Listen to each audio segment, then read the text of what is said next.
In the winter of 1959, the Ural Mountains stood silent and immense, their snow-capped peaks rising like ancient sentinels above the endless forests of Siberia. The cold was a living thing, biting and relentless, and the wind carried secrets through the pines. It was a land that demanded respect, a place where only the brave or the foolish dared to wander far from the warmth of a fire.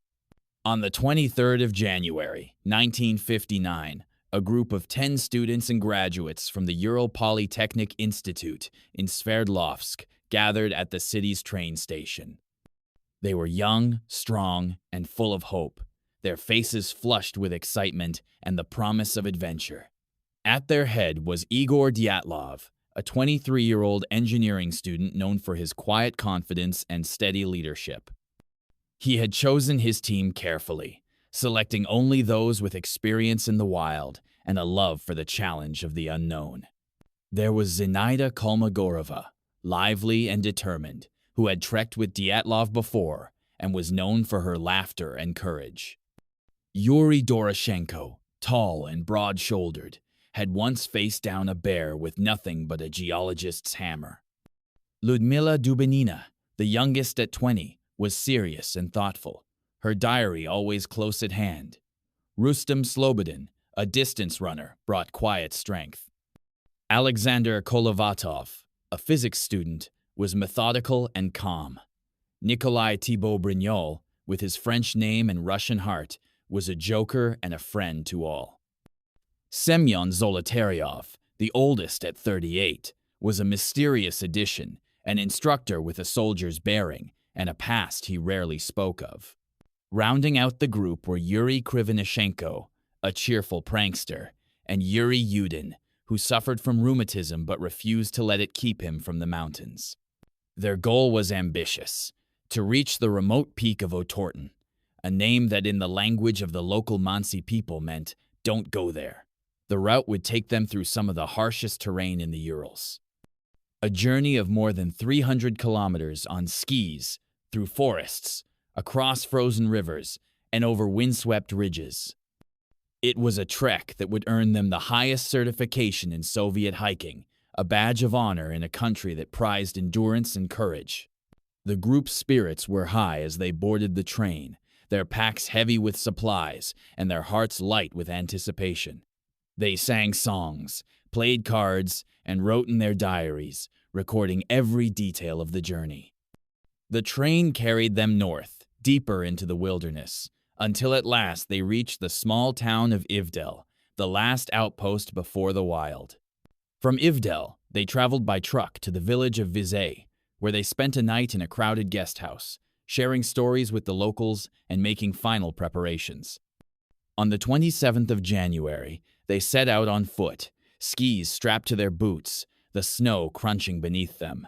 The forest closed in around them, silent and watchful. For days, the group moved steadily north, following the frozen Lozva River. They laughed and joked, took photographs, and wrote in their journals. The cold was fierce, but they were well prepared, their clothing layered and their spirits undimmed.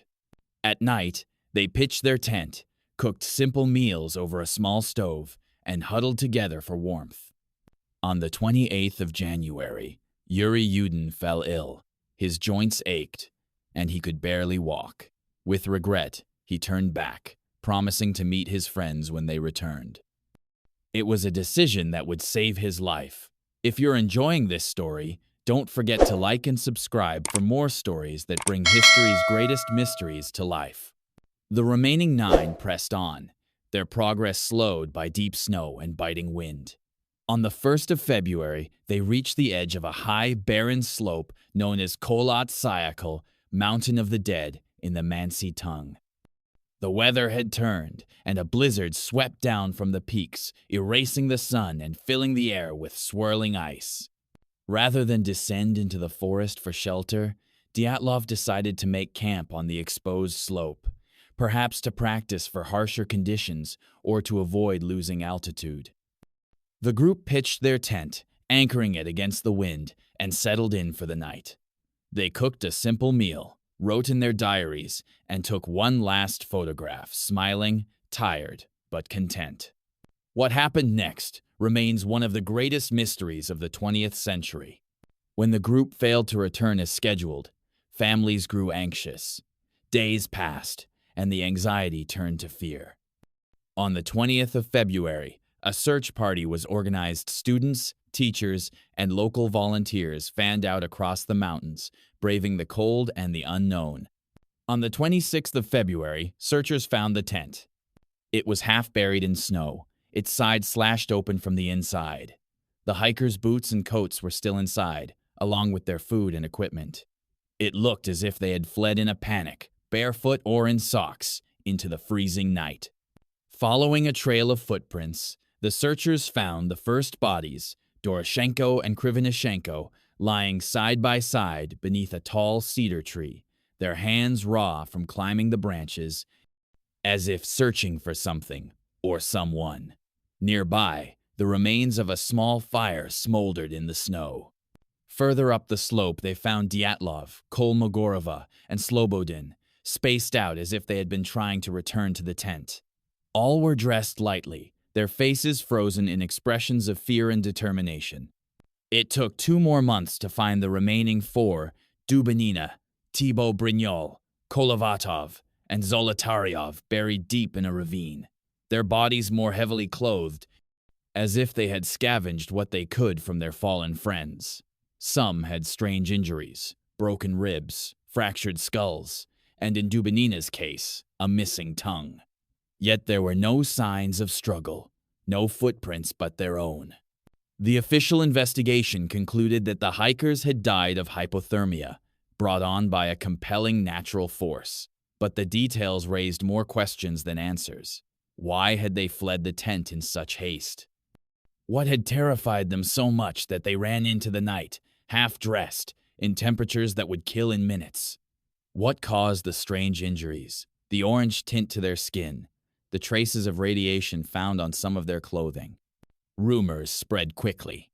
Some blamed an avalanche, though the slope was too gentle and the tent only partially buried. Others whispered of secret military tests, of parachute mines, or chemical weapons. There were stories of strange lights in the sky, fireballs seen by other hikers on the same night. The Mansi people spoke of spirits and curses, of the mountain's ancient power. In the years that followed, the Dyatlov Pass Incident became a legend. The files were sealed, the pass renamed in Dyatlov's honor, and the story passed from one generation to the next. Writers, filmmakers, and investigators returned to the case again and again, searching for answers in the snow. But for those who knew the hikers, the mystery was personal. They remembered friends who loved the mountains, who laughed and sang and dreamed of adventure. They remembered the letters and photographs, the diaries filled with hope and longing. For Yuri Yudin, the survivor, the loss was a wound that never healed. He spent his life searching for the truth, haunted by the memory of the friends he left behind. The Dyatlov Pass Incident is more than a mystery. It is a story of courage and friendship, of the human spirit tested against the wild. It is a reminder that the world is still full of secrets, that the line between the known and the unknown is thin and fragile. Today, the Ural Mountains are as silent and beautiful as ever. The wind still whispers through the pines, and the snow still falls on the lonely pass. Hikers come to pay their respects, to leave flowers and photographs, to remember the 9 who vanished into legend. So, the next time you hear the wind howling on a winter night, or see the stars shining over a snowy field, remember the story of the Dyatlov Pass. Remember Igor, Zenaida, Yuri, Lyudmila, Rustem, Alexander, Nikolai, Semyon, and Yuri. Remember that history is not just a list of dates and names, but a tapestry of lives, each one a thread in the great story of the world. If you enjoyed this journey into one of history's most haunting mysteries, don't forget to like, subscribe, and share. There are more stories waiting to be told right here.